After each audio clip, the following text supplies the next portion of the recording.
Hola, ¿cómo les va? Espero que se encuentren muy bien y de la mejor manera pasando esta situación un tanto difícil para nosotros. Hoy vamos a estar empezando la videolección número 1C correspondiente a la unidad 1 del programa. En anteriores videolecciones estuvimos viendo temas que tuvieron que ver con la historia del conocimiento científico y las 15 características principales que entendemos que hacen a la ciencia. En esa oportunidad tuvimos que hacer un recorrido histórico en donde donde dijimos cómo se formó esta manera de conocer que se originó en la antigua Grecia desde los inicios religiosos o mitológicos a la formación de una racionalidad autónoma, para llegar luego a la etapa moderna, donde empezó en pos de esos grandes movimientos culturales que fueron el humanismo y el renacimiento, las otras formas de dar cuenta de la realidad. Ya no valerse en criterios de autoridad, en grandes autores, sino en una observación y experimentación directa de la realidad.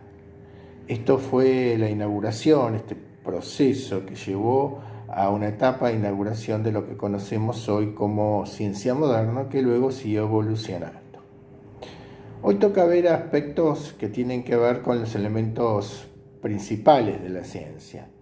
Fundamentalmente en este video vamos a hablar del método de la ciencia, la teoría en ciencia, hechos y leyes en ciencia y modelos. En esta primera parte nos vamos a preguntar algunas cuestiones que tienen que ver con el método de la ciencia. Decíamos recién que en el proceso de evolución histórica lo que ocurrió fundamentalmente es que surge una nueva manera de conocer, que se distancia de las creencias mágicas o religiosas o de la Sagrada Biblia o lo que decía la Biblia sobre lo que era el mundo, para empezar el hombre a experimentar por sí mismo y a observar por sí mismo. En esa ruptura cultural, política, social que significaron esos grandes dos movimientos que fue el Renacimiento y el humanismo, empiezan a surgir figuras que de alguna manera llevan adelante estos nuevos mandatos, ¿sí? Entonces, lo que se preguntaban, ¿cuál era el camino más indicado que podía utilizar la razón para llegar a la verdad de los hechos? Esa es la gran pregunta que durante el siglo XVI y XVII se hacen muchos autores. Algunos reflexionan sobre ello, otros por el contrario lo que hacen es en sus laboratorios, en sus talleres, en el campo, empezar a aplicar la nueva forma de conocer, el nuevo método, que consistía fundamentalmente, tal cual lo hacía Galileo, que tuvimos oportunidad de hablar en clases pasadas, en una observación de la realidad, en una idea de forjar hipótesis, o sea, conjeturar y afirmar cosas sobre la realidad, y después ponerlas a prueba. Esa puesta a prueba se hacía a través de la observación directa o a través de la observación mediada mediante experimentos, de manera de confirmar o desechar esas hipótesis. Digamos que esta es una manera moderna de actuar, ya no solamente basarse en las grandes obras literarias clásicas, sino avanzar en este conocimiento. Entonces, desde el principio, el método, el camino para llegar a la verdad, estuvo presente en las investigaciones tanto prácticas como teóricas o en la reflexión a través de los grandes tratados de autores como Francis Bacon o el mismo Descartes, ¿sí? Entonces, esa preocupación por encontrar un camino de llevar a la verdad estuvo siempre presente en ellos. Fijémonos, si no, la definición que hace Descartes de método, que es bastante reveladora, a la cual voy a leer textualmente. Dice Descartes: entiendo por método reglas ciertas y fáciles, gracias a las cuales quien las observe exactamente no tomará nunca lo falso por verdadero, y llegará, sin gastar inútilmente esfuerzo alguno de su espíritu, sino aumentando siempre gradualmente su ciencia al verdadero conocimiento de todo aquello de que sea capaz. Esto está en el texto, en el libro de Reglas para la Dirección, en el capítulo de Reglas para la Dirección del Espíritu, Discurso del Método. O sea, la preocupación entonces era cómo llegar a la verdad de los hechos, cómo hacer enunciados que puedan ser confirmados como verdaderos. Una preocupación que sigue estando presente en todas las ciencias hoy, tanto en las ciencias naturales como en las ciencias sociales. Ahora, otros autores como Francis Bacon se preocupaban por pensar cuáles eran aquellos elementos que podrían significar lo que hoy llamaríamos ruido en esa prosecución de la verdad, en esa búsqueda de la verdad. Entonces él hablaba fundamentalmente de que había ciertos ídolos o fantasmas que distraían la mente y la alejaban de la verdad. Entonces, fundamentalmente él habla de tribus o fantasmas y en términos generales, para no entrar en detalles, decía que esos podían radicarse o en los grandes sistemas filosóficos tradicionales o en las ideas de la sociedad que podían orientar mal al investigador, en los mismos prejuicios individuales del investigador y en las limitaciones que podía tener el idioma, sobre todo el lenguaje a través de conceptos inadecuados para describir esa realidad.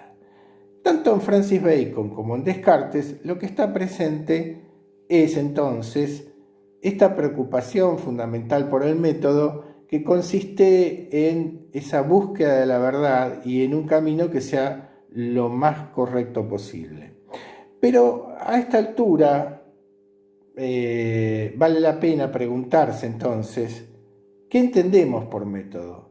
Si bien recién hicimos referencia a dos autores, a la preocupación por el método y a dos autores de que se preocupaban por buscar un camino hacia la verdad, donde no haya desgaste, no haya elementos subjetivos o objetivos que perturben ese camino a la verdad, la pregunta es, ¿qué entendemos por método? Como va a pasar con muchos elementos propios de la ciencia, la definición de método reconoce muchas acepciones, ¿sí? En principio podríamos seguir una acepción de tipo etimológica que proviene de la palabra meta o dos, ¿sí? Que significa camino e ir a lo largo. Entonces, en esta definición etimológica está fundamentalmente la idea de que es una persecución de algo en pos de un objetivo, de un fin, un camino, una guía. Ahora, lo que tenemos que decir también, que esta idea más genérica de método, pero que es orientativa en términos generales, para lo que entendemos método en ciencia, reconoce dos acepciones que quizás son las que más manejan los autores en la bibliografía. Una más del tipo filosófica, en el cual el método está definido en términos más generales como formas de razonamiento lógico o procedimientos de razonamiento lógico de tipo general, desgajado de sus contenidos concretos, ¿sí? Y ahí, según los autores, vamos a encontrar el método deductivo, el método inductivo, el método axiomático, el método experimental, según vamos a ver los distintos autores, ¿sí? En ese caso, entonces, son procedimientos generales, desgajados de sus contenidos, y lo encontramos normalmente en los manuales de lógica o de filosofía, ¿sí? En esos aspectos encontramos ese tipo de definición.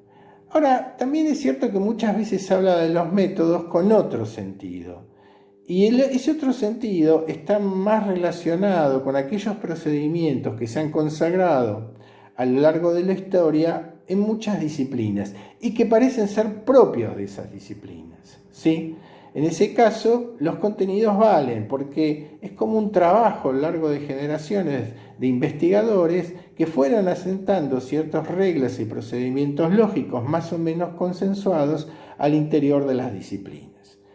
Entonces, piensen, por ejemplo, ustedes, en este último caso, cuando pensamos el método como propio de una disciplina, que hay algunos de ellos, si es que los reconocemos como métodos, que parecen haberse originado en el seno de dominios disciplinarios. Por ejemplo, la observación participante fue un método de investigación muy propio de la antropología, fundamentalmente de antropología cultural del siglo XIX y principios de XX, durante el periodo colonial, que utilizaron asiduamente los antropólogos en sus estudios de campo, que consistía fundamentalmente en una inmersión en sus viajes al Pacífico o África, donde convivían con tribus primitivas, ¿sí?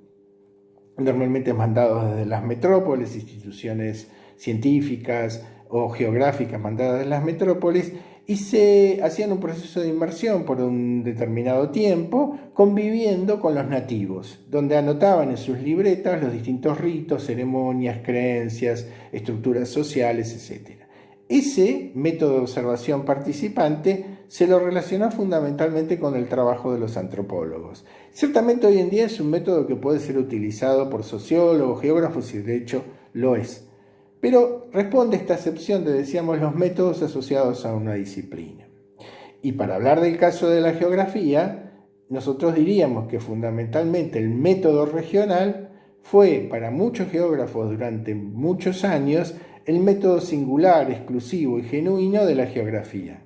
O sea, esa capacidad que tuvieron los geógrafos, sobre todo en sus trabajos de la escuela francesa, de hacer trabajos de campo, de ir a gabinetes, de ir a hacer registros y hacer levantamientos con las distintas ramas sistemáticas para después sintetizarlas en la descripción de una única región con singularidades, que tenía algunos casos técnicas y procedimientos muy concretos. Recuerdo en este momento el libro de Rey Balmaceda, que uno estudiaba cuando era alumno en geografía, que era el método regional, creo que se llamaba, un librito, el método regional, concepto y aplicación, en el cual enseñaba como una transposición de elementos de la geografía física y de la geografía humana daba como resultado una región bien delimitada. Bueno, se suponía entonces que el método regional era un método típico de la geografía y era el gran aporte que había hecho la geografía a las ciencias sociales. Entonces, recordamos, hay una descripción etimológica que nos orienta hacia una idea general de lo que es el método, que es una búsqueda en pos de un objetivo o un fin. Hay una descripción, hay una acepción que nosotros podemos llamar filosófica, hay una acepción que podemos llamar en segundo plano, esta que explicamos en segundo plano, disciplinaria, y podemos sí ahora hacer una definición, vista la definición de Descartes, una definición textual del método, que sacamos del libro de Anderegg.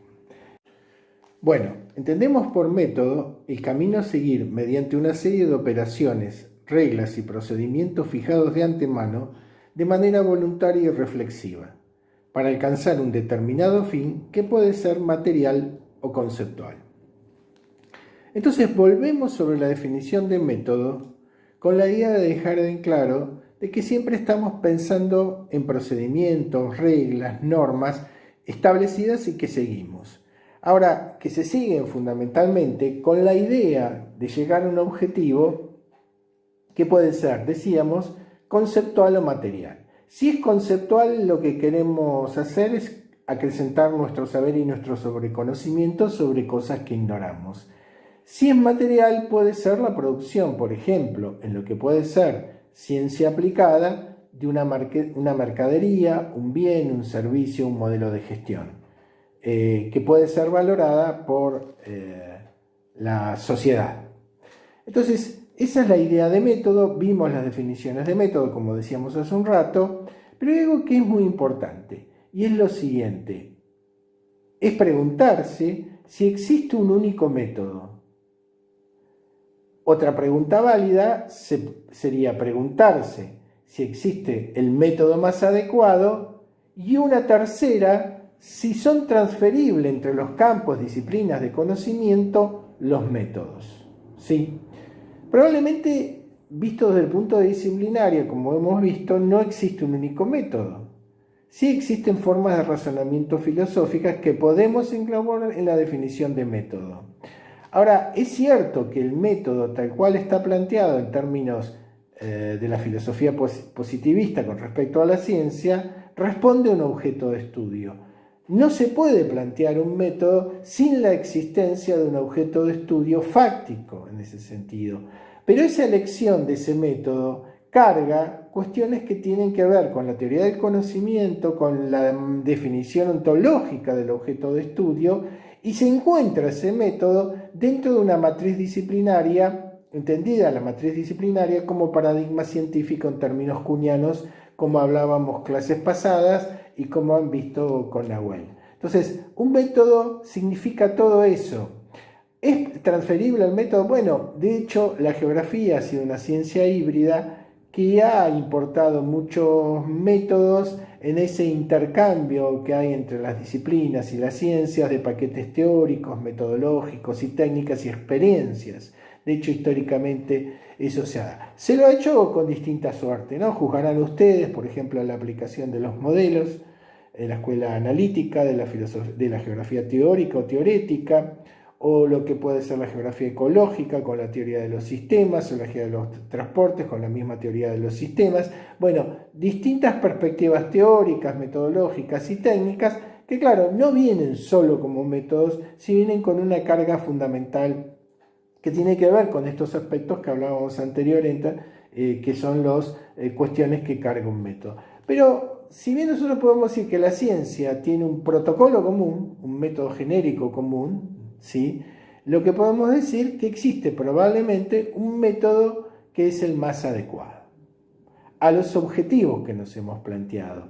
Estas preguntas se lo van a hacer ustedes concretamente cuando ya estén pensando en desarrollar sus tesis de investigación y las dificultades que van a tener para plantear un método que puede ser tradicional o novedoso y las técnicas que implica ese método. Aquí nos encontramos con otra cuestión. ¿Qué entendemos por técnicas y qué entendemos por método? ¿Qué relación hay entre los métodos y las técnicas? Volvemos a la misma cuestión. Son un tanto polisémicos todos térmicos. Y según los autores, las disciplinas y los campos de conocimientos pueden ser utilizados, sobre todo en las ciencias sociales, con distintos sentidos. En principio, lo que podemos decir es hacer una definición conceptual que nos ayuda a comprender nuestro trabajo, ¿no? Sobre todo que establece la relación entre método y técnica. Leámosla y después la comentamos. Si el método es el camino o procedimiento general de conocimiento científico, las técnicas son los procedimientos de actuación concretos que deben seguirse para recorrer las diferentes fases del método científico. Volvemos a hablar de prácticas conscientes y reflexivas, al igual que lo que es el método. Pero las técnicas lo que tienen es un carácter más práctico y operativo. Se diría que está más cercana a los hechos, a los datos o a la producción de datos que para eso se utilizan. ¿No es cierto? Entonces, mientras las técnicas tienen un carácter práctico y operativo, el método se diferencia de ellas por su carácter más global y coordinador de operaciones. Realmente podríamos decir que el método es el comando en jefe de las técnicas. De alguna manera, el método elegido, que es más general, nos indica cuándo aplicar las técnicas, en qué fases deben ser aplicadas esas técnicas. Hagamos, aunque más no sea, un ejemplo un tanto rústico, pero que puede servir para comprender esta relación entre métodos y técnicas. Nosotros podemos tomar un método inductivo, que es ir de lo particular a un enunciado general en una investigación territorial. Vamos a suponer que nosotros lo que queremos saber es qué tipo de uso se da a los espacios litorales marítimos, ¿sí? Entonces, lo que hacemos como método es un método inductivo donde vamos a estudiar la casuística, es decir, cada uno de los casos que estudiamos a nivel internacional. Vamos a suponer que tomamos espacios litorales en Estados Unidos, en Brasil, en Argentina, en distintos lugares, y estudiamos a través de determinadas técnicas que pueden ser, por ejemplo, guías de campo, donde relevamos los usos del suelo, cómo se destina ese espacio. Y descubrimos que hay espacios balnearios, espacios residenciales, espacios portuarios de distintas características, es el resultado de los datos que vamos a producir con esa guía de relevamiento territorial que nosotros tenemos. De alguna manera, lo que el método inductivo nos va a plantear es que hacia el final de esa investigación, lo que vamos a lograr hacer es una tipología que nos permita organizar y entender la utilización de esos espacios, ¿sí? ¿Está claro? Entonces, la relación entre método y técnico la podríamos plantear como una relación de tipo jerárquica, en alguna manera, ¿sí?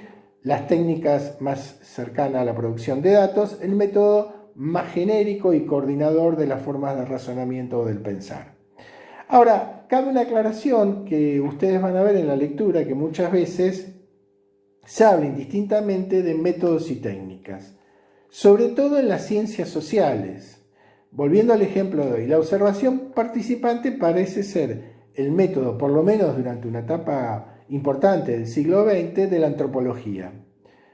Ahora, sin embargo, se ha constituido, por fuera de la tradición que se fue realizando y el conocimiento que se fue acumulando y la crítica sobre el mismo instrumento, en una técnica bastante refinada e interesante para seguir por otras ciencias. En ese caso, es una técnica que puede ser utilizada por esa ciencia. En ciencias sociales, cuando se habla de métodos y técnicas, a veces se hablan de manera distinta y hasta, podríamos decir, un tanto confusa. Bueno, vimos entonces la importancia del método en ciencia, tratamos de diferenciarlo de técnicas y hacer una explicación que puede ser operativa para ustedes cuando realicen sus propias investigaciones, pero lo que dejamos señalado fundamentalmente que es un elemento central de la manera de pensar científica, ¿sí? Ahora lo que vamos a abordar es otro elemento fundamental sobre el cual vamos a reflexionar y hacer algunos comentarios breves, ustedes tienen la bibliografía, y vamos a hablar fundamentalmente de las teorías científicas. El tema que vamos a tratar sucintamente, así como el método es un elemento esencial en la constitución de cualquier ciencia, o en las pretensiones de una ciencia de explicar la realidad, describirla o comprenderla, no se puede decir que existe una ciencia que no tenga teorías. El concepto de teoría, ciertamente, también está de alguna manera afectado por varias definiciones diferentes o varias acepciones diferentes. Al igual que nos ocurre con el método, en la teoría pasa que es un término polisémico. Y probablemente esa diferencia de sentidos de lo que se entiende por teoría tenga que ver con la manera en la cual se enuncia esa definición. Si se lo hace desde las ciencias fácticas de la naturaleza, de las ciencias formales, o desde las ciencias fácticas del hombre. Pero asimismo probablemente que tenga que ver esa definición con las formas y cómo se conoce en los distintos dominios disciplinarios. Entonces vamos a ver que ciertamente la manera de comprender y de definir las teorías puede ser un tanto diferente. La misión de cualquier teoría importante es conceptualizar la realidad. ¿Qué quiere decir conceptualizar la realidad? Bueno, explicar la realidad, decir cómo la realidad es, cuáles son las causas de ese hecho que estamos investigando. Acá hay una definición bastante clásica. En primer lugar, voy a hacer esta definición y después les voy a mostrar cómo hay una serie de definiciones diferentes para teoría y que tienen que ver fundamentalmente con lo que hablábamos hace un momento nomás, desde quién es que hace esa definición, ¿sí? Entonces, ¿qué entendemos por teoría? Entendemos por teoría el resultado de aplicar un método a un cierto repertorio de problemas, experiencias y procesos históricos estrictamente definidos en el tiempo y en el espacio. Si ustedes piensan bien, esta definición que acabamos de hacer, que está muy planteada desde el punto de vista de las ciencias sociales, puesto que hablamos que la teoría tiene ciertos límites espaciotemporales. Las teorías no son válidas en cualquier tiempo y lugar, en ciencias sociales, pero sí es difícil sostener esta no universalidad en las ciencias naturales, en física, en química, en biología. Sí, no siempre, pero vamos a ver que esta definición que les acabo de decir está más en función de esa definición de pensarla desde las ciencias sociales. Tengan en cuenta fundamentalmente que la teoría cumple siempre dos funciones principales. Explica la realidad, da cuenta de la realidad, y si somos un poco más exigentes, tenemos la capacidad de predecir cómo van a ser los hechos en ese futuro. O sea, no solamente damos cuenta de los hechos del presente y del pasado, en ese caso hablamos de retrodicción, ¿sí?, que es una forma de predicción hacia el pasado, para ver cómo fueron los hechos, sino que también nos adelantamos a los hechos futuros y hablamos de predicción. Toda teoría tiene que corresponderse con la realidad, ¿sí?, en ese sentido.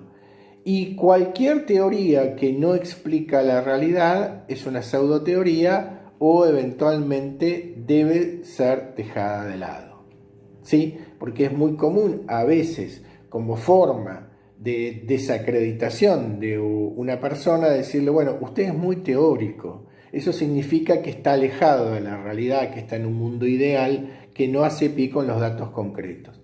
En ese caso, lo que tenemos que decir efectivamente es que estamos ante una mala teoría, una pseudoteoría o una teoría que debe ser descartada. Está claro que no hay entonces antítesis entre, por un lado, la teoría y la realidad. Usamos teorías para explicar la realidad. Este conjunto de principios, leyes, hipótesis, conjeturas, tiene la función de explicar los hechos de la realidad. Hay algo que también es muy importante y que suele estar en el lenguaje vulgar, es desacreditar una teoría porque no explica la realidad o porque está alejada de la práctica concreta. Ciertamente no hay manera de pensar una práctica si no hay una perspectiva teórica antes que construyó datos. Vamos a dar un ejemplo concreto. Vamos a suponer que hay un proceso de intervención que se quiere hacer en un espacio portuario a fin de organizar el uso del suelo, las actividades productivas, que no choquen con las actividades residenciales, tanto en los aspectos formales como de circulación. Entonces hay una planificación física y humana que pretende reconvertir este espacio en función de algún interés del bien público de todos, ¿sí? Los procesos que se estudian, por ejemplo, los procesos de contaminación que afectan al barrio cercano, etcétera, etcétera. Ese plan, que es una práctica concreta que se ha desarrollado desde la geografía, la arquitectura, el urbanismo, requiere de una producción antes de datos. Y esa producción se da desde una perspectiva teórica. La teoría lo que nos ayuda es a conceptualizar la realidad para bien actuar sobre esa realidad. O sea, tenemos que tener una perspectiva de qué datos vamos a fundamentalmente explorar para llevar adelante la práctica. Entonces, tampoco existe en ese sentido una antítesis con lo que es la actividad práctica. Es más, yo diría que es fundamental que exista esa teoría. Ahora, cierto es que hoy en día, cuando hablamos, por ejemplo, de ciencia básica y ciencia aplicada, entendemos lo siguiente. La ciencia básica es la investigación que se lleva adelante para la producción de conocimientos. La ciencia práctica o aplicada es la investigación que se lleva adelante para la producción de mercancías, ¿sí? O, como decíamos clases pasadas, modelos de gestión. Hay un vaso comunicante entre las dos, ¿sí? Realmente no es necesariamente que de la teoría se va a la práctica, sino también que desde la práctica se alimenta la teoría y la reformulación de teorías. Vamos a suponer que tenemos un grupo de investigación especializado en planificación portuaria, para seguir con el mismo ejemplo. Ese grupo de investigación va a recoger sus experiencias primeras en puertos determinados. Vamos a suponer que trabaja primero en puertos chicos, luego en medianos y luego en puertos grandes. Y la producción de datos y la organización de esos datos y la representación de esos datos en funciones de una teoría seguramente se va a ver afectada en sus próximos trabajos, porque va a haber un aprendizaje de esa comunicación con la realidad, en la investigación de la realidad, en la práctica misma, que va a informar y va a reformular esa perspectiva teórica que ese grupo de investigación tenía. Entonces, resumiendo, no hay antítesis entre teoría y práctica, entre teoría y realidad. Bueno, decíamos entonces que lo importante fundamentalmente era pensar que la teoría es una conceptualización de la realidad y trabaja en dos planos, diríamos, lógicos, que es la explicación y la predicción. Ciertamente ustedes saben que en ciencias sociales las posibilidades de predicción suelen ser limitadas, ¿sí? Suelen ser complejas, como vamos a ver en la unidad 2, por la relación que se da entre la enunciación de la predicción y los resultados, puesto que la enunciación de la predicción tiene que ver con agentes concretos, ¿sí? Que tienen conductas, que piensan, que reflexionan, que interpretan y que actúan fundamentalmente a veces en función de esas predicciones. Entonces se dan cuestiones paradójicas en ciencias sociales que vamos a ver con mayor propiedad, siguiendo a Felix Schuster, en la segunda unidad. Esto por un lado. Con respecto a la predicción, habíamos adelantado clases pasadas que toda teoría está, de alguna manera, compuesta por principios, leyes o regularidades y consecuencias observacionales, ¿sí? Nosotros, por ejemplo, podríamos tener la ley de gravitación de los cuerpos y en función de eso deducir la órbita de los planetas, ¿sí? Puede ocurrir entonces que a partir de procesos deductivos, una vez establecida esa teoría en términos hipotéticos deductivos, nosotros podamos comprobar esa órbita de los planetas en casos particulares, ¿sí? Puede ser que se haya hecho primero empíricamente, por observación astronómica, estudiar la órbita de un planeta X, ¿sí? Y que después ese hecho particular lo englobamos en una teoría. O sea, ¿qué queremos decir? En este último caso, hicimos una observación empírica. Comprobamos un hecho que fue seguir la órbita de Marte, supongamos. Y después lo explicamos y lo incluimos en una teoría. Ahí adquiere, una teoría científica, adquiere su explicación del hecho. O sea, un hecho conocido es explicado en función de una teoría. Pero puede ocurrir que nos adelantemos a los hechos y fundamentalmente, deductivamente, podemos establecer la órbita de Marte y en la esfera celeste, en cada periodo de tiempo, en qué lugar va a estar el planeta orbitando. En ese caso nos estamos adelantando a los hechos porque tenemos una buena teoría que nos permite deducir a partir de esos principios, de esas leyes, consecuencias observacionales.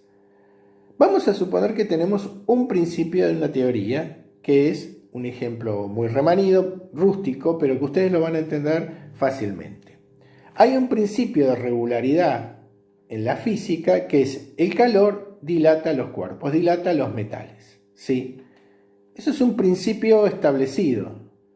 Y entonces lo que vamos a poder hacer en función de ese principio, deductivamente, adelantarnos a lo que va a ocurrir cuando hagamos la experiencia. Los metales, hierro, oro, etcétera, plata, etcétera, pueden ser, en cierta manera, ante el calor, van a dilatar sus cuerpos, ¿sí?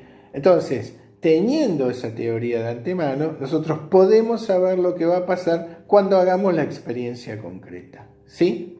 Entonces, desde ese punto de vista, esa regularidad, si ahora ley en tiempo y espacio, nos permitió adelantarnos a los hechos, ¿sí? Bueno, entonces ustedes van a ver acá cómo la idea de teoría puede ser un tanto diferente y puede alcanzar ciertas limitaciones en cuanto juguemos o en las ciencias humanas o en las ciencias naturales. Pero vayamos a las distintas definiciones, donde van a ver que de alguna manera se carga fundamentalmente de sentido la definición en función de lo que les acabo de decir.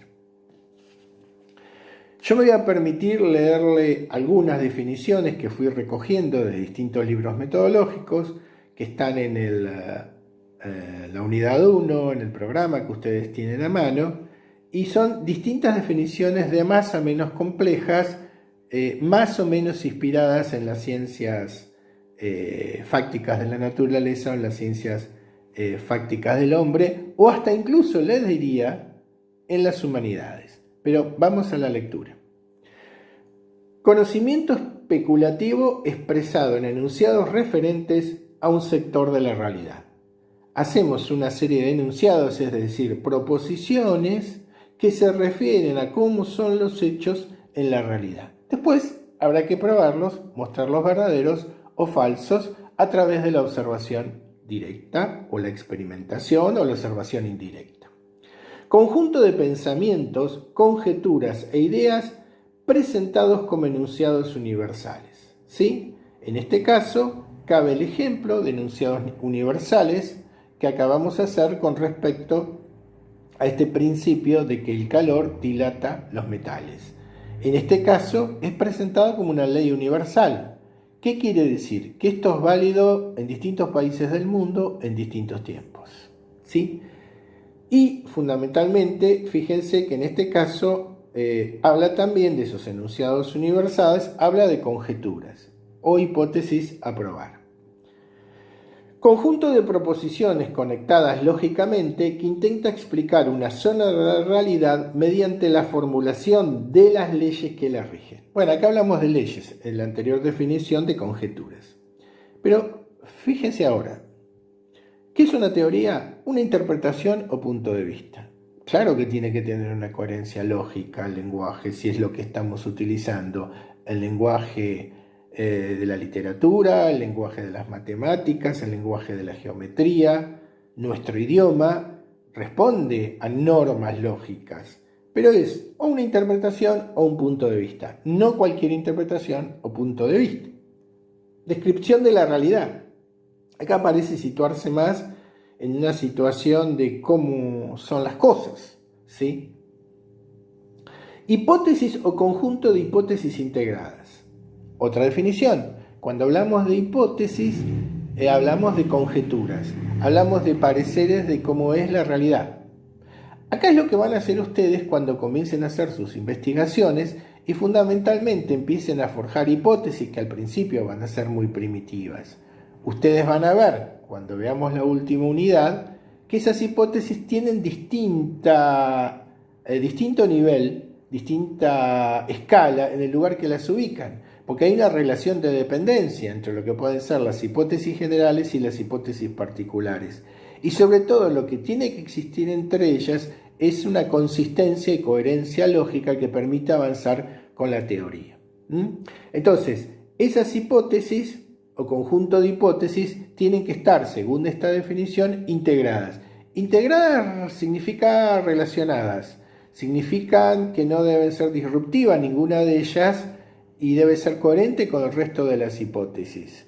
Lo vamos a ver de manera práctica cuando llevemos adelante un proyecto de investigación. Sistema general de ideas y de hechos. Acá incluye no solamente las ideas, sino los hechos. Algunos autores se guardan de diferenciar hechos, leyes e ideas, ¿sí? Proposiciones semejantes a leyes organizadas sistémicamente que pueden ser sustentadas por evidencias empíricas. Y explicación de los hechos, referencia a las cosas mismas. Bueno, estas son algunas definiciones que ustedes van a escuchar, van a tener también en el impreso textual para seguir un poco la marcha de esas distintas definiciones. Ahora, conviene preguntarse acá algunas otras cuestiones que vamos a tratar sucintamente. Ustedes van a tener la bibliografía, como por ejemplo, ¿cuál es la estructura de una teoría? Cuando una teoría es refutada, porque ustedes van a ver que hay competencias de teorías, hicimos los ejemplos antes en astronomía de la visión de Copérnico y la visión de Ptolomeo, y cómo esto había originado dos visiones teóricas contrapuestas. Y vamos a adelantar alguna cuestión que es importante, si ustedes lo piensan, en términos de su propia redacción de plano o proyecto de investigación, que es, ¿qué le aporta una teoría a una investigación concreta? Bueno, con respecto a la estructura de una teoría, nosotros lo que podemos decir que toda teoría está formada por hipótesis fundamentales o principios, hipótesis derivadas, y también podemos decir que por instrumentos deductivos a partir de estas hipótesis, consecuencias observacionales, ¿sí? De esta manera nosotros lo que tenemos en esa posibilidad de construir un sistema de hipótesis, como decíamos antes, de distinta jerarquía, que establezca una relación entre el conjunto de hipótesis que nos permite contrastarla con la realidad y avanzar en el conocimiento de esa realidad. ¿Sí? Normalmente las teorías se plantean ante hechos intrigantes que se problematizan de la observación que hacemos de las realidades. ¿Sí? Y el mayor mérito de una teoría surge cuando tiene la capacidad de explicar hechos de distinta naturaleza, hechos que aparecen aislados o no relacionados, y leyes o regularidades también que responden a distintos hechos, o sea, que muestran regularidad de distintos hechos particulares.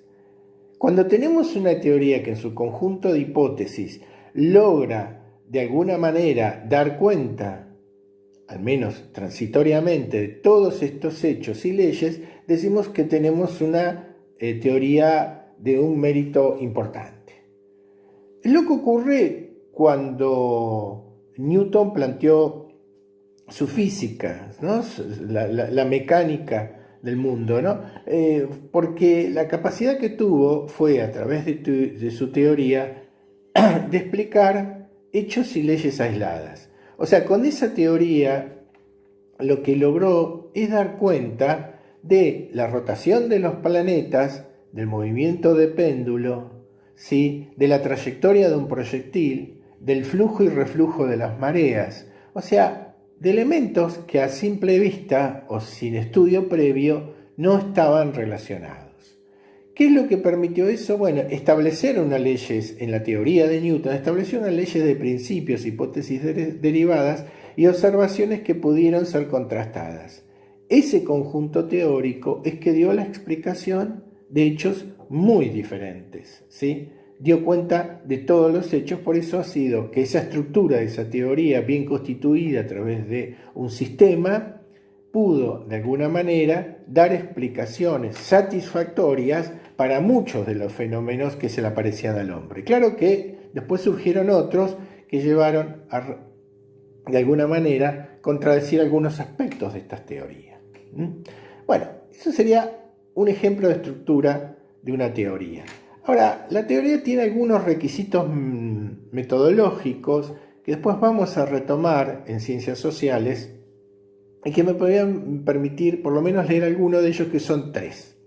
¿Sí? Entre las hipótesis no deben existir tautologías, o sea, disposiciones verdaderas en razón de su estructura lógica o de significado.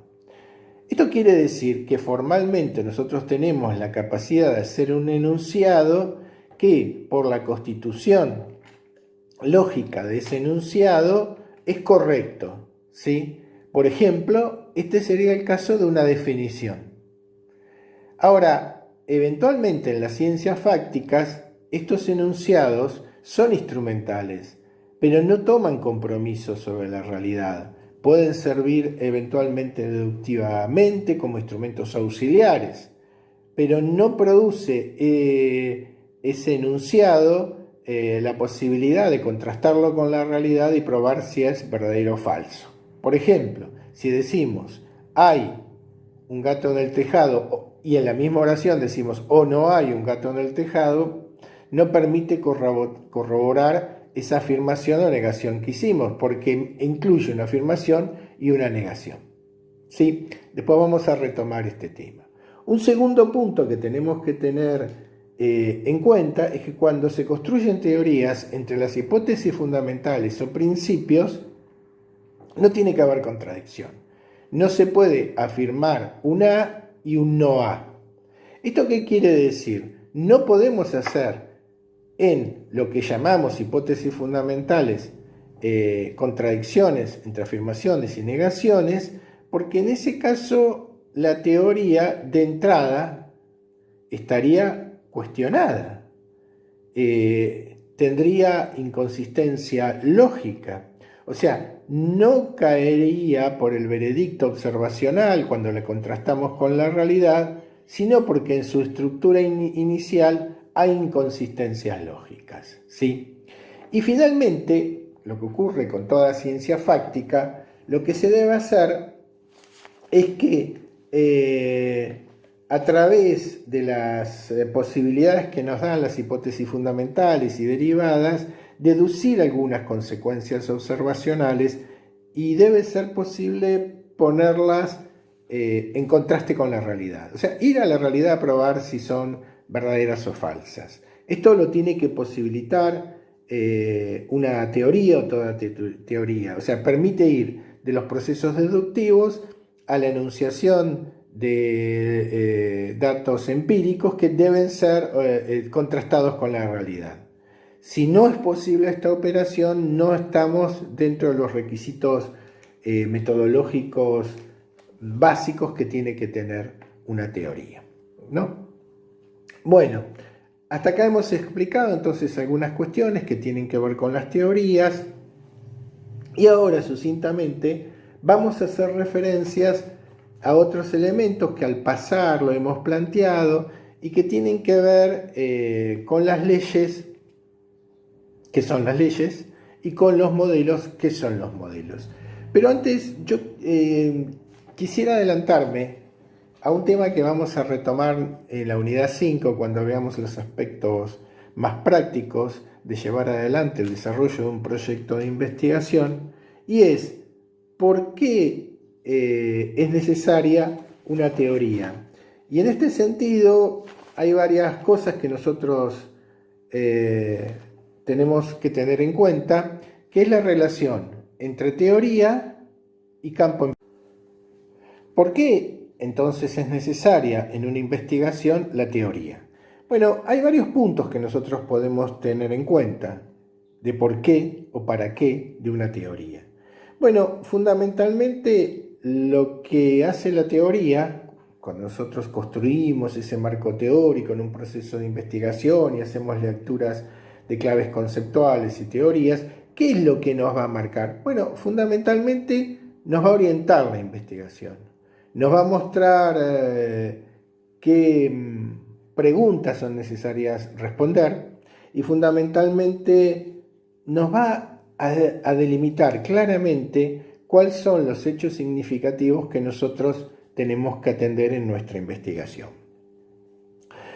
En ese sentido, va a tener esa teoría una serie de conceptos sistematizados que nos permiten de alguna manera empezar a hacer enunciados sobre esa realidad, ¿sí? Por eso nos va a dar una serie de armas conceptuales o terminología, ¿no? Hay conceptos en ciencias sociales que uno inmediatamente lo relaciona con determinada teoría. Por ejemplo, si hablamos de plusvalía, de proletariado, sí, de capitanes de industria, de de distintos ejércitos de reserva, en distintos conceptos que fueron construidos dentro de la teoría marxista clásica. Esos conceptos nos va a dar de alguna manera los instrumentos para abordar y comprender un hecho social de la realidad.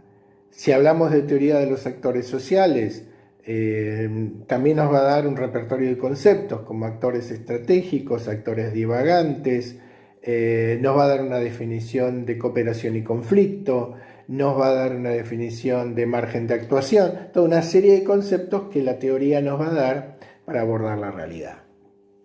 Y de alguna manera es un sistema de clasificación o de jerarquización conceptual para entender la realidad. Pero también lo que nos va a dar esa lectura teórica que nosotros vamos a hacer, nos va a marcar claramente cuáles son las áreas que no han sido exploradas. Ahora, cuando uno hace una investigación, tiene un aspecto teórico, que son las claves conceptuales que nos permiten desarrollar y llevar adelante la investigación, y los contenidos que llamamos empíricos, ¿sí? Los contenidos concretos de la investigación, la sustancia de la investigación. Y acá hay una relación que podemos establecer, también según desde el punto de vista epistemológico puede variar, con respecto al contenido concreto de una investigación. Entonces, lo que nos van a decir algunos, sobre todo los que trabajan desde un marco sustancial, ¿qué es el contenido empírico? El que va a iniciar la teoría. No es la perspectiva que tienen todos los autores, pero sí lo que sí podemos decir que de alguna manera los contenidos empíricos, siendo un poco libres en nuestras expresiones, acepta, reformula o rechaza esa teoría, ¿no? Y lo que nos va a dar de alguna manera es mostrar esos contenidos empíricos, el dato que no fue cubierto por la teoría, lo inesperado, lo que nos sorprende y lo que resulta de alguna manera anómalo. Finalmente, de alguna manera, lo que nos va a decir esto es mostrar o echar luz sobre lo que no está estudiado, lo que escapa a los anteojos teóricos que nos hemos puesto. Entonces, una ley, al igual que ocurre con teoría, con la definición de teoría y método, tiene también un cierto sentido polisémico. Vamos a ver que es un poco diferente cuando hablamos de ley en ciencias físicas o cuando hablamos de ley en ciencias sociales o en las humanidades, en los cuales debemos ser bastante más precavidos y quizás hablar de generalizaciones empíricas que pueden resultar fecundas, pero difíciles de encontrar una regularidad absoluta más allá de los tiempos y de los lugares. Entonces, cuando hablamos de ley, hablamos fundamentalmente de propiedades y relaciones constantes que se expresan a través de una regularidad en cierto ámbito de la realidad. Propiedades y relaciones constantes que se expresan mediante una regularidad en un ámbito, que se expresan mediante una regularidad en un ámbito de la realidad. Pensemos en el ejemplo que hacíamos hace un rato, donde decíamos que la ley que decía que el calor dilata los metales podía experimentarse y podía servir también como anticipatoria de lo que iba a ocurrir si hacíamos la experiencia concreta con uno u otro metal. ¿Sí? En este caso lo que estamos estableciendo es una relación estableciendo una relación entre hechos, entre propiedades de esos hechos, ¿sí? Que se manifiestan en una regularidad. Nos explicamos. Las propiedades son fundamentalmente dar calor a un cuerpo, en este caso un metal.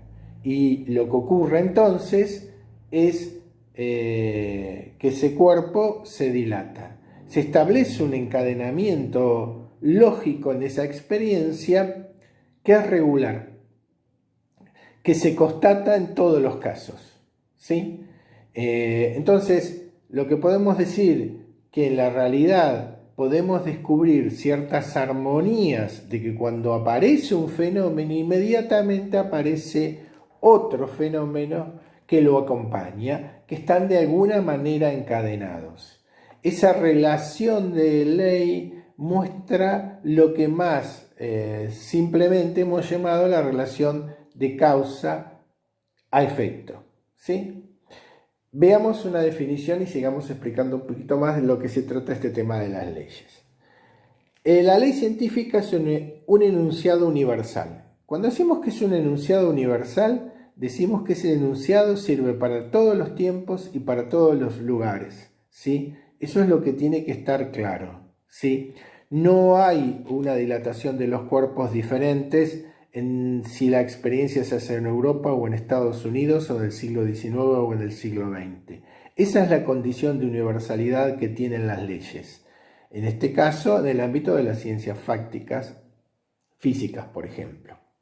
Entonces, se trata de un enunciado universal que afirma una conexión esencial o una conjunción constante, simple o estadística, entre ciertos fenómenos, situaciones, propiedades o cosas científicamente comprobadas a través de una investigación sistemáticas. Claro, estas conexiones se han verificado a través de las pruebas de constatación que hemos planteado.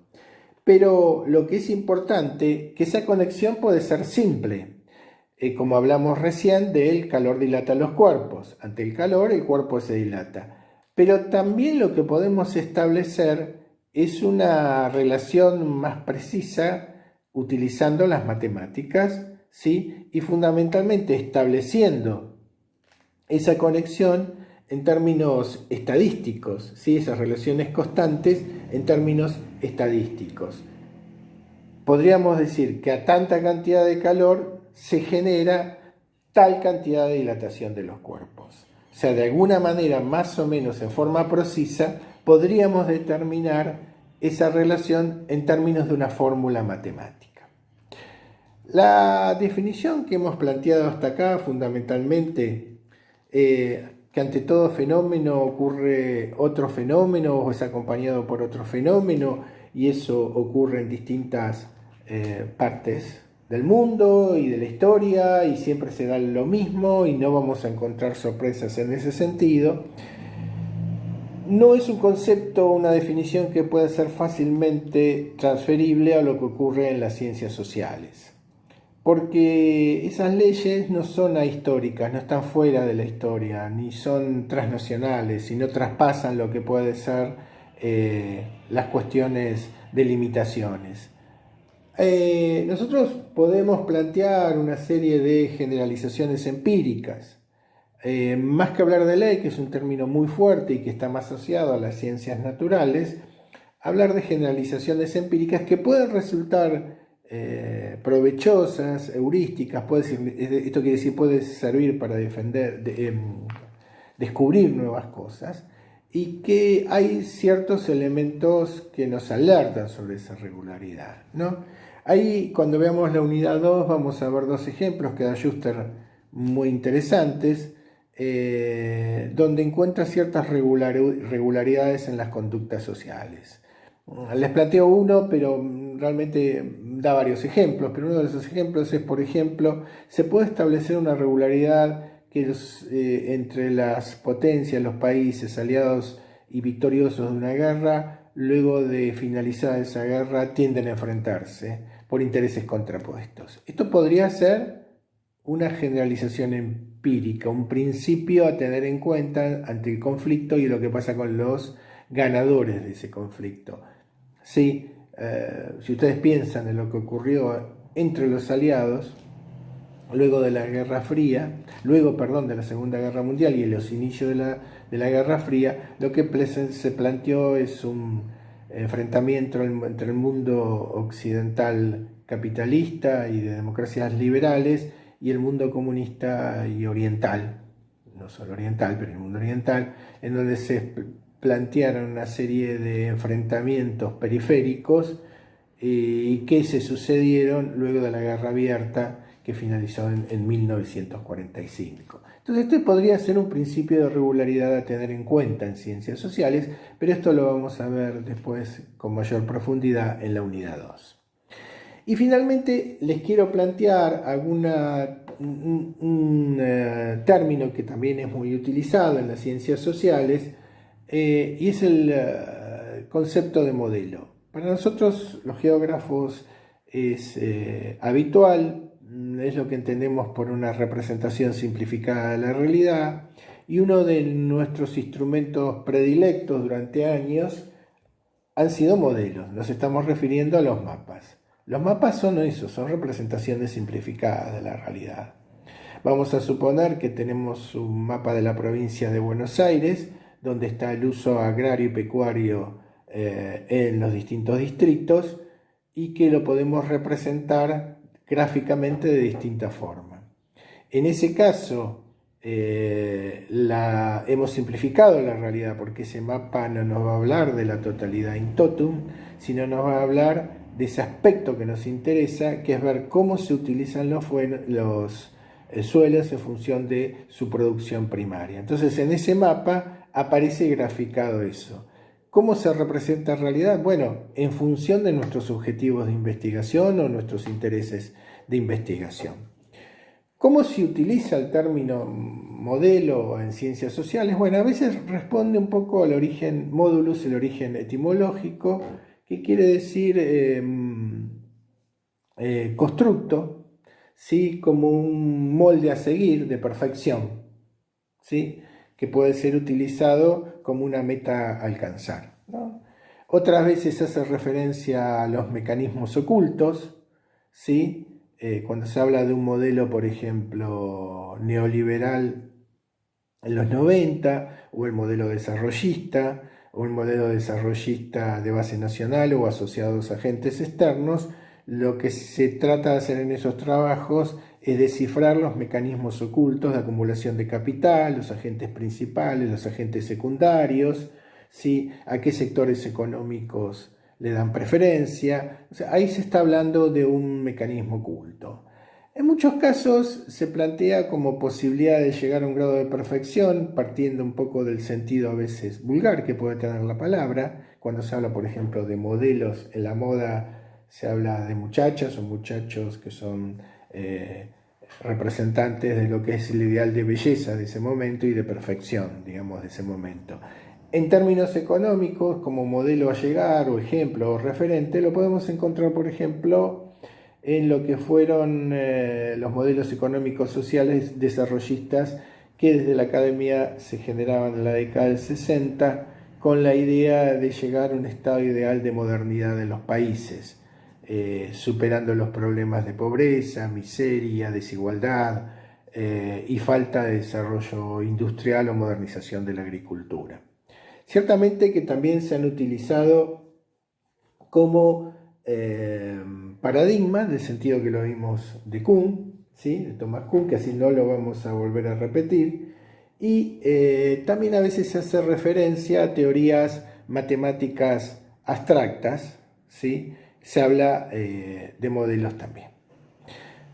Bueno, con este punto damos por finalizada la unidad 1, donde vimos el conocimiento científico. Recuerdan ustedes que lo primero que hicimos fue recapitular cómo se constituyó históricamente esta evolución de esta forma de conocer. Segundo, tomamos las características principales de lo que estimamos es esta forma de conocimiento, siguiendo unos epistemólogos clásicos.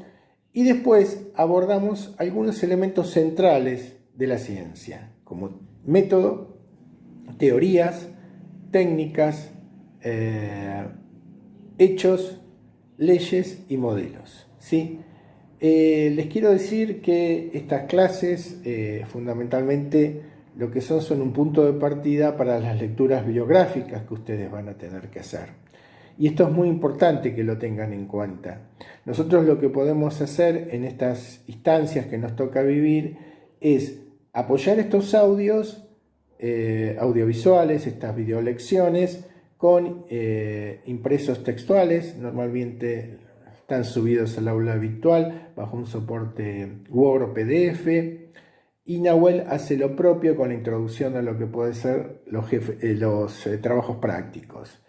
Pero lo importante ustedes es que hagan las lecturas por ustedes mismos, que es donde ustedes van a adquirir mayor conocimiento y autonomía y capacidad de responder a los planteos que sugiere el programa y lo que va a ser su seguramente planteo de investigación de la tesis. Bueno, con esto terminamos la unidad 1, les deseo que estén muy bien y les deseo mucha salud.